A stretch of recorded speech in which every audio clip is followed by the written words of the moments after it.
20.Echoes of Betrayal by Daniel Jappi, Mazwi. Chapter 20. Musina, Between the Teeth of Beasts. 30 December 2008. When I returned to consciousness, it was like surfacing from a dream that had no edges. I found myself lying on what I soon realized was a hospital bed. Over me stood Beans, Ice's friend, watching with a worried gaze that softened when he saw my eyes flutter open. I sat up slowly, feeling like my thoughts were straining through fog.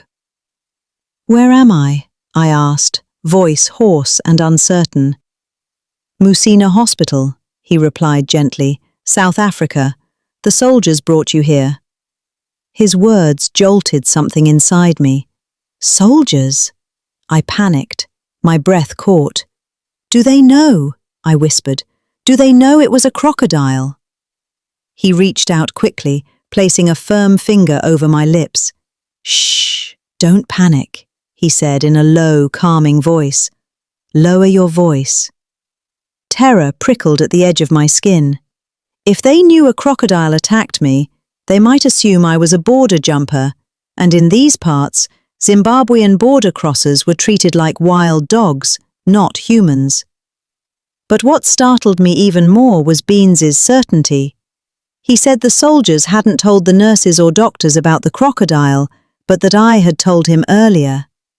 I blinked, confused. I had only just woken up. I didn't recall speaking to anyone before now.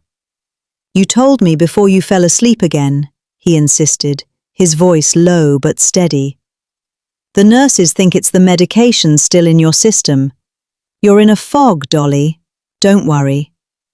I said nothing. Maybe he was right. Maybe I had spoken.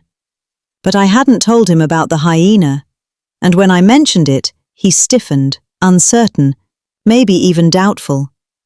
I could tell he didn't know whether to believe me or fear I was slipping into delusion. Part of me couldn't blame him. I myself wasn't sure where the edge between dream and memory had fallen. Still, it unsettled me that I could be so precise with one detail and completely silent about the other. "There's a lot you might not remember," he said gently, repeating what the nurses had apparently told him. "You've been unconscious a while. Your brain's in shock. The meds are keeping you sedated to help your body heal and your mind survive. Don't rush it.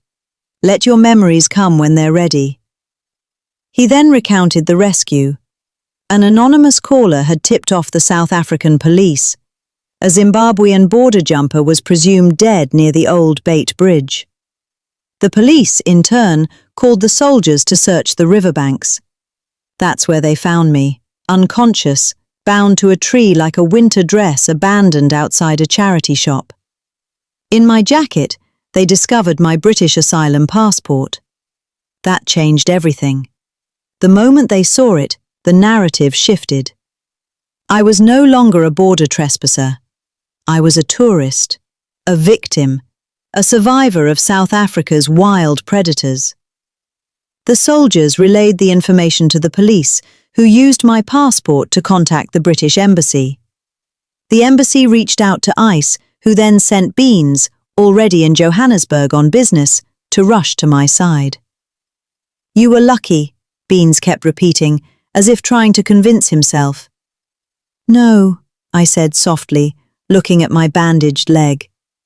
"The passport saved my life." My left leg was swaddled in thick, blood-stained gauze. It didn't look good.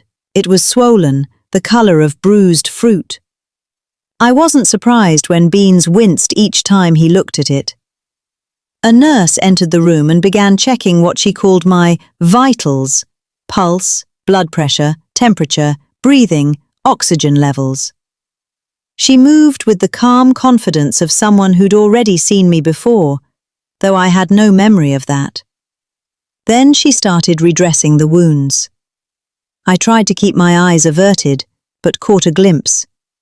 My leg looked like something rescued from the gut of a crocodile, a relic half digested by death. Beans turned away, horrified. "Oh my good Lord," he whispered. I began to fear what I hadn't let myself consider, that the wound might never fully heal. When the nurse asked me what had happened that day, I told her simply, "I can't remember." It became my answer to everything. Every question she asked about the attack was met with that phrase, a wall I wasn't ready to climb. She nodded, made a note, and told me a psychiatrist would be coming to assess my mental state. She didn't explain why. I didn't ask. A few days later, the psychiatrist arrived. His eyes were kind but curious, probing. I clung to my refrain like it was armor. "Were you alone when it happened?" "I can't remember." "Did anyone help you?" "I can't remember." He studied me for a moment, then said something that lodged in my mind like a stone in a shoe. "Whoever tied you to that tree is a genius. They may have saved your life. Most animals don't attack when someone stands tall." I nodded faintly, struggling on crutches as I limped out of his office, muttering under my breath, "I saved my life, sir." Every betrayal leaves an echo. Chapter 21 is coming next. Get your copy of Echoes of Betrayal on Amazon and Gumroad. Subscribe, and I'll see you in the next chapter.